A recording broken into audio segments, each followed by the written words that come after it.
What's up, Tricology family? Welcome back to another episode of the Tricology News Talk. And today we have another table discussion episode for you guys today. But before we get into today's topics, let me introduce to our newest special guest on the show today. He is the owner and founder of his production company, Fire Creek Entertainment, and he was the executive producer of a upcoming movie, Attraction Man.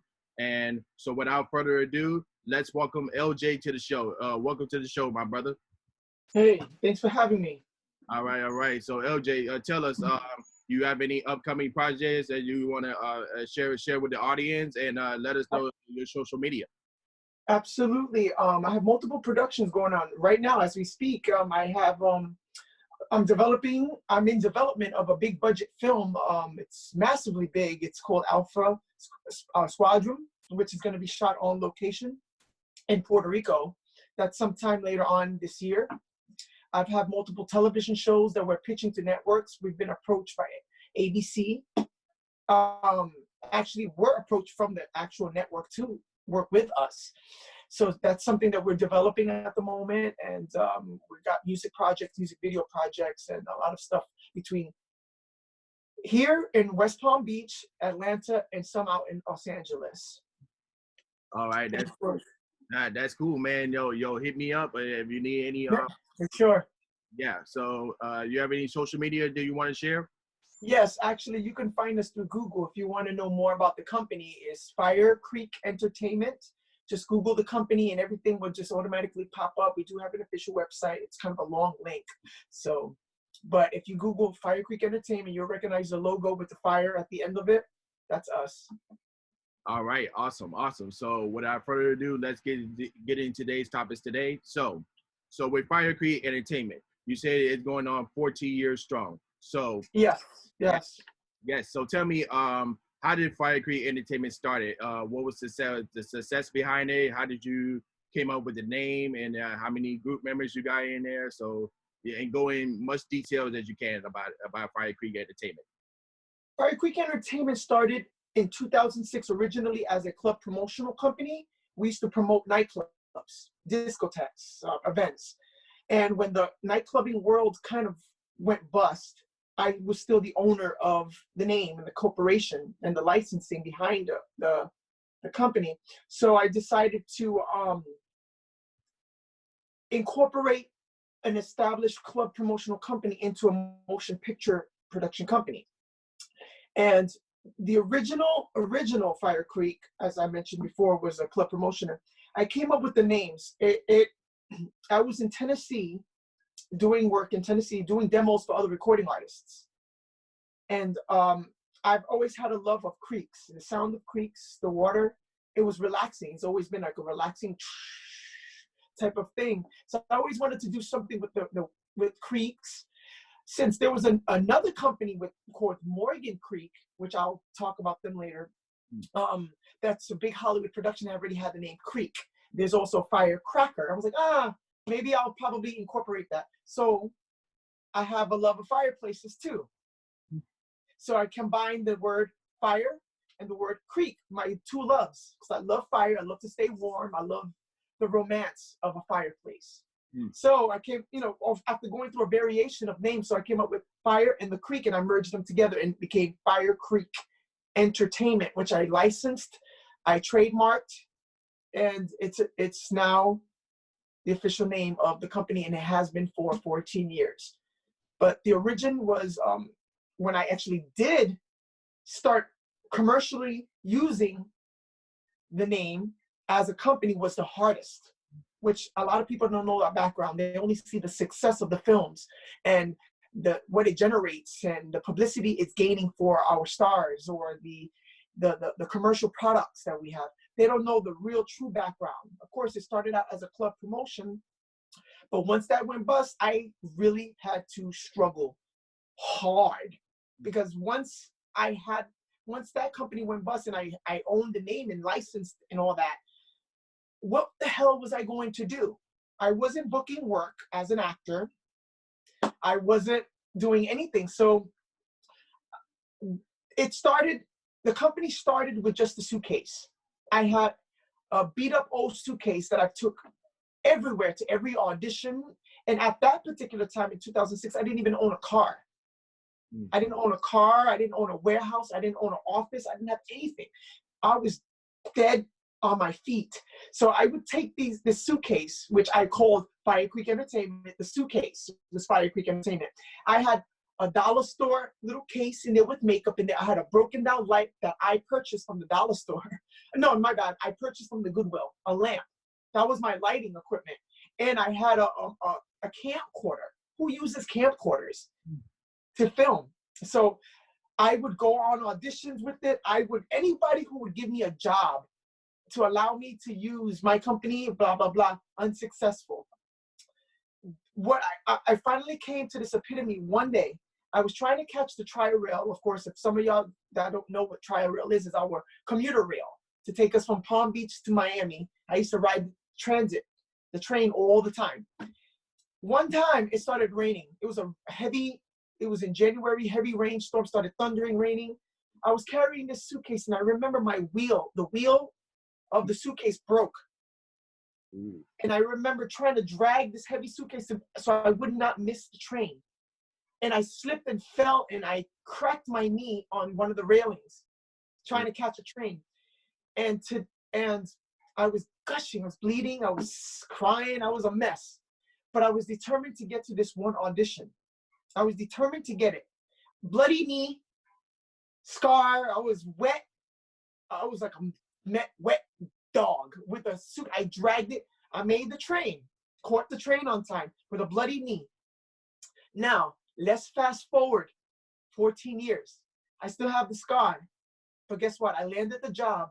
Not only did my company gross well over $3 million, the company's worth that much. I've made a movie called The Gorenos, which was our biggest film to date, starring Ken Sagos from the Nightmare on Elm Street.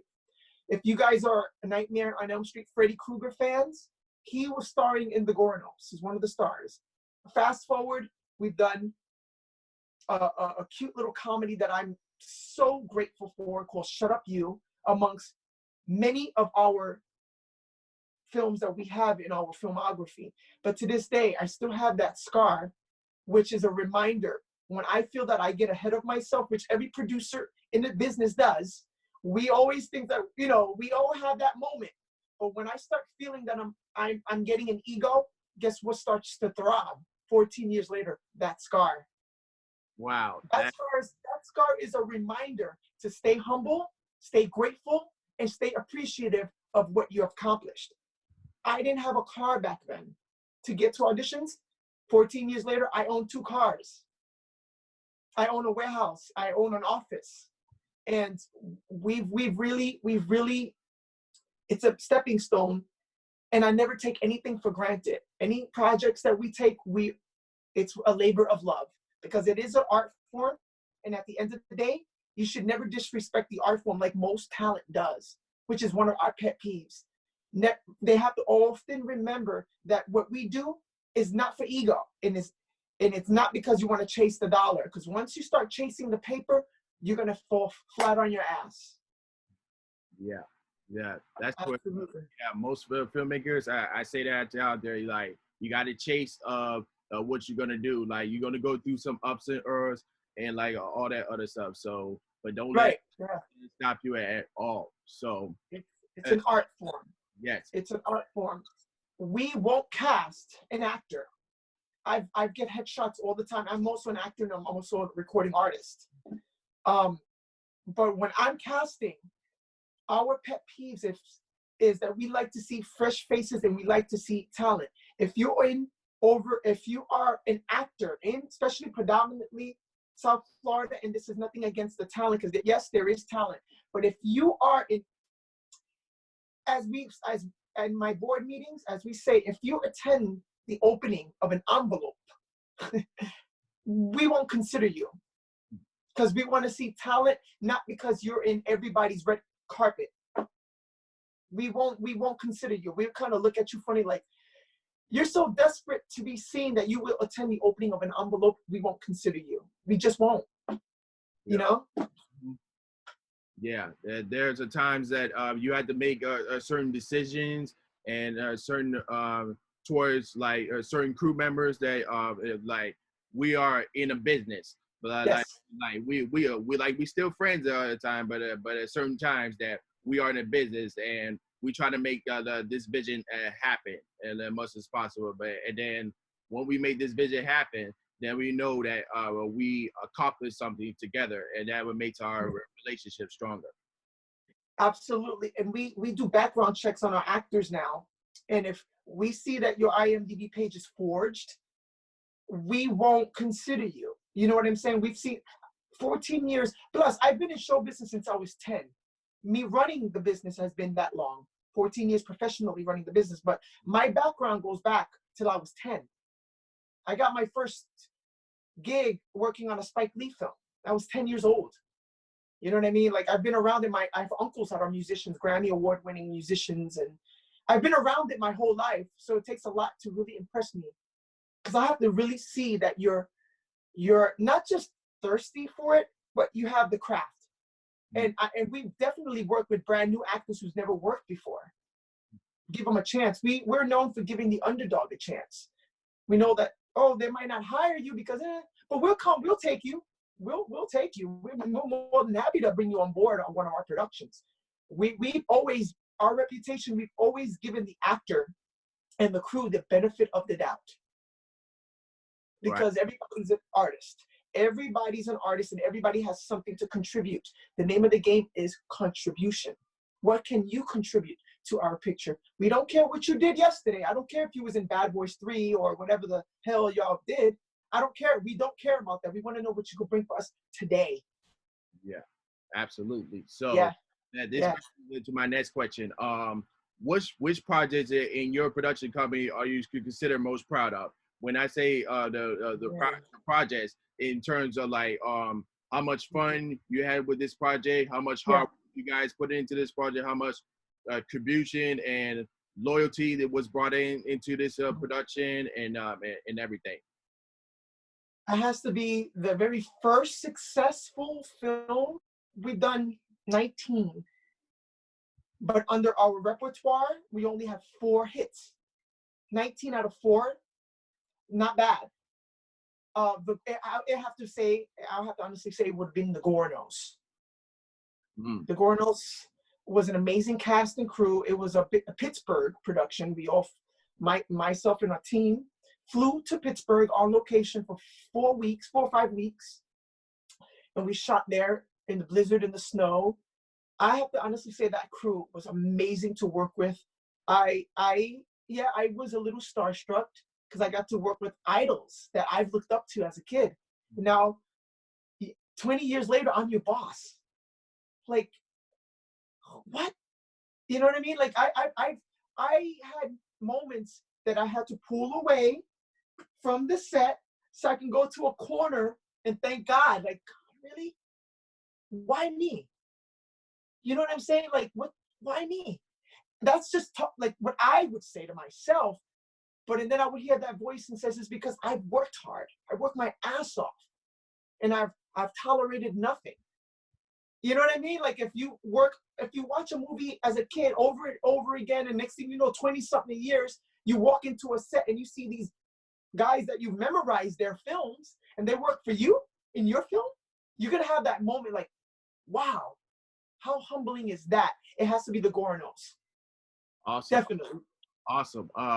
Is there any platforms that our viewers out there can watch this movie? Like, for example, YouTube, Amazon Prime? Absolutely. That movie is worldwide. You can go to Walmart and purchase it on DVD if you happen to see it. If it's available at Walmart, you can find it at Target in the stores. It's available on Blu-ray and DVD.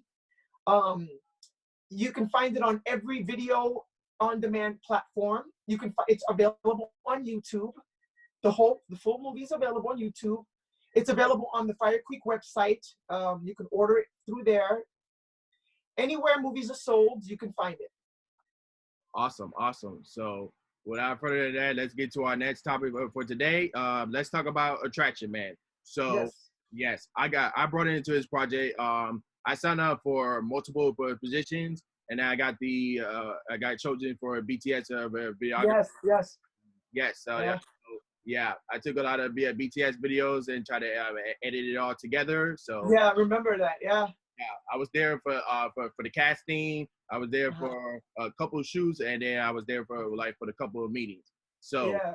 yeah, Yeah. in your role, you not only you was the executive producer, but you also was the boom operator as well. So And yeah, I was the boom operator on that picture, and I was also the thug.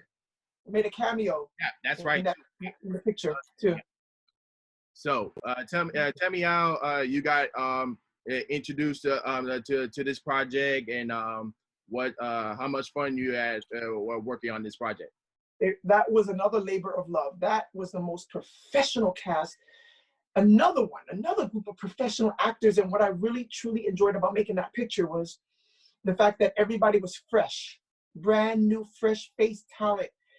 And that's what I love. And there was no ego. Everybody was just so eager to work. We even flown in a costume designer to come and do the costumings from Washington, D.C. And we worked with Donna Cooner, who's amazing. That woman came from Vero Beach all the way to Miami. And I came on board originally as an actor I read for the role, and of course I went to the audition with my Fire Creek shirt on, and it was later when I was cast in a small part that he discovered that I was the owner and founder of Fire Creek Entertainment. So we took on a second meeting, and I said, you know what? I can sprinkle the Fire Creek dust in this film, and I can make it a little better. And the movie was already great, but let me sprinkle a little bit of, as my team and I call it, we sprinkle it with a little Fire Creek dust. Hmm. Then we started we started locking in business deal. And once that was locked in, I came on board as the executive producer. I was able to supply camera equipment. I was able to supply gear. I was able to supply whatever the production needed. We covered it. Awesome.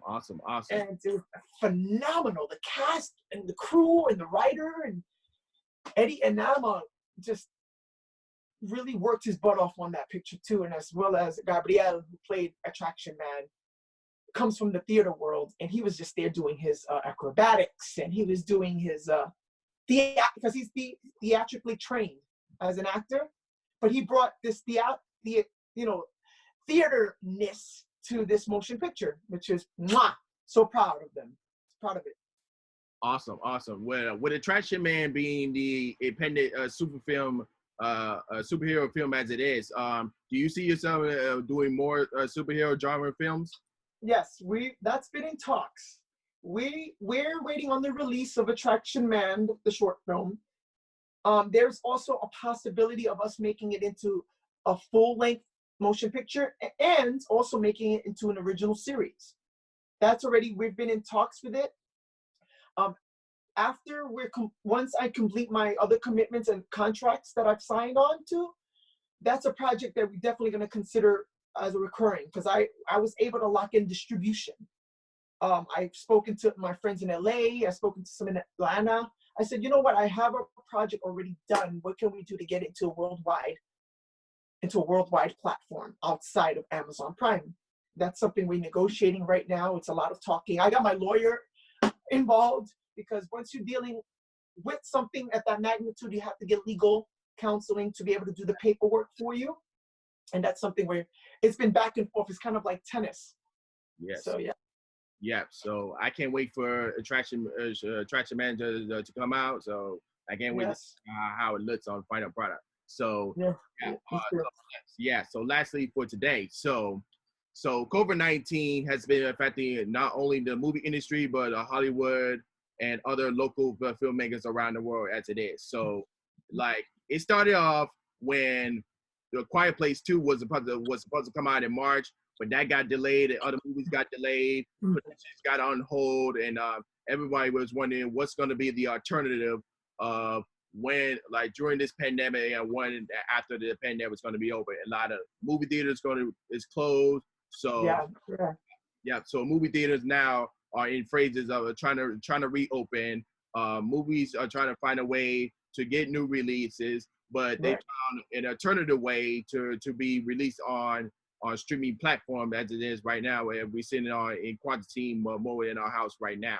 So So yeah, what do you think of this pandemic is affecting Hollywood as it is right now? Well, it's affecting the filming process to get the actors on location and for for their safety. According to the union regulations, everybody has to be 6 feet apart. It's kind of causing a little delay, especially in Los Angeles, in the Hollywood studios in LA. But as far as the films that pre-COVID-19, a lot of the films that were slated to be released in cinemas were now released in VOD, which is becoming a big thing, and they're benefiting from that. And I have to honestly say that because of the COVID-19, due to the fact, which is unfortunate, we were able to recoup a lot because of the digital platform. Most of our films are direct to DVD to VOD. We were able to take advantage of the fact that people are home and can sit down and watch our films. That's what the big bosses, the big boys, as I call them, are doing right now. It might be a slight delay right now in Hollywood, but we can only do the best we can. We can only use the platforms that we have at the moment to be able to continue to stay creative and contribute to making good pictures the very best way we can. Yeah, as far as other phrases is going, UK, New Zealand, and Iceland has been given it okay to resume Yes. their productions as it is right now. US is still waiting on their okay to try to resume production as it is right now. But Yeah. as far as the alternative is concerned, for next year's Oscars, they're allowing VOD and streaming movies is to be nominated for the Oscars next year. So, what are your thoughts on the Oscars now accepting VOD and streaming movies to their Oscar category? I'm honestly, I'm okay with that as long as that they follow the guidelines of the Academy, which I'm a registered voter. Well, I'm a registered voter for the Grammys, which is almost sort of kind of similar to it. I just hope that they make the right choices in selecting the best of the best motion pictures that are released on video on demand. Not just nominate films for the sake of nominating to fill up their quarter for the categories. But other than that, I'm okay with it. It's going to be a little weird, but I'm okay with it, honestly. Yeah. And before we go out there and do what we love is to make movies, there's been a lot of guidelines into when we do go back to work. Like, for example, Tyler Perry put out guideline restrictions when it comes to working back in his studio, saying like, oh, you cannot be tested positive. You gotta wear, of course. You gotta wear masks at all times. And of course. If you feel sick or like coughing at all, do not come in at the studios at all. And right. Yeah, and be careful with the social distancing and all that good stuff. And also like for the makeup artists, like not to wear masks, but they can still do their thing as possible. So there's been a lot of commissions and guidelines in terms of when we go outside and do our thing, and having the tents do transportation and all that stuff. So what do you think of the guidelines and the restrictions of when we do go back to work and when we start doing our things and start doing our film projects, and how we can stay safe and doing what we love to do? I am right along with Mr. Perry, because that's exactly what we discussed in our board meetings. Is definitely that's part of the requirement now, for sure. It's the gloves, and a lot of places in Palm Beach, they're doing that. You can't enter a facility without a mask. I've even thought about doing the temperature checks too, before if I have to do a face-to-face production meeting or table read. Yes, that's everybody has to. We've been doing that so far. As far as like rehearsals for our next picture, we've been keeping everybody 6 feet apart while we're reading the script, if meeting in person is required. But for the most part, we do Zoom. I'm all for that. I am all for that. It's for the safety of ourselves and the safety of others. And this thing ain't over yet. This thing ain't over, so we definitely should obey the rules, and abide by the guidelines. It's for our safety. That's all it is. This too shall pass.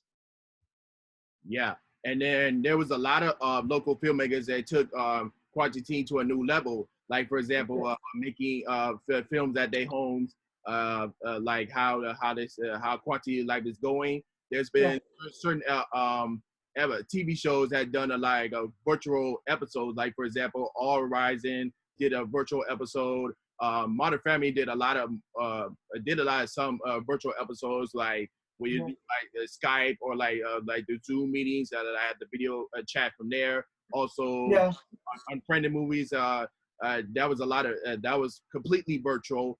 Do you think that virtual will definitely be the future in terms to filmmaking?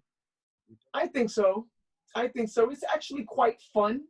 It's not as fun as being with your fellow actor face to face, because as an actor, acting is reacting, and your performance is also based on the other actress's performance. So you're feeding off each other's energy. So it might be a little slight different to do it virtually, but anything's possible. Anything's possible as long as you stay creative with it. Yeah. Or stay creative and stay positive with it. Yeah. That's what I meant to say. Yeah, that's what we're doing right now. Like we trying to create stuff as much as possible. I seen that a lot of happening. That's what we can mostly do right now until like we given the green light of doing what we do best and doing our film project as we can go along with the pandemic that's going on right now. Yeah, oh, absolutely. Anything and anything is possible. Stay creative, because we're in a new age of technology right now. You can do almost anything digitally now, which is, as a company, we got to keep up with the latest technology, because every single day there's something new.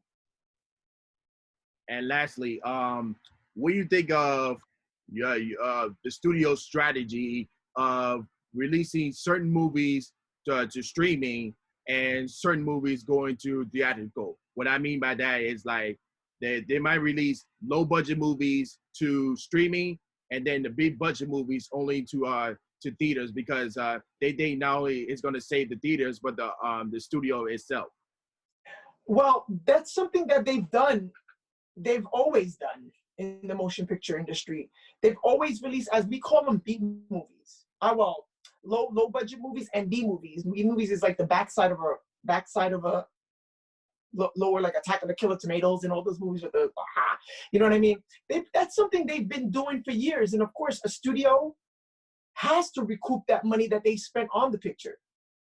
They have to do that. I feel like they have to. Or they have to rush release a film, a lower budget film, so they could be able to make a certain percentages to be able to pay bills. Yeah, that's it's a business. Still got to pay bills. Exactly. Like for example, with Universal, they had to rely on like the Fast and the Furious movie, like the Despicable Me movies, because that's the ones that made $1 billion. And for Disney, like the Marvel movies, or for Warner Brothers, like the DC movies, like those type of big budget movies. Those are the ones that save the studio and bring in lots of money to the theaters. Oh yeah, and they also have multiple. Especially the Walt Disney Corporation owns practically everything right now. So Disney has backup money.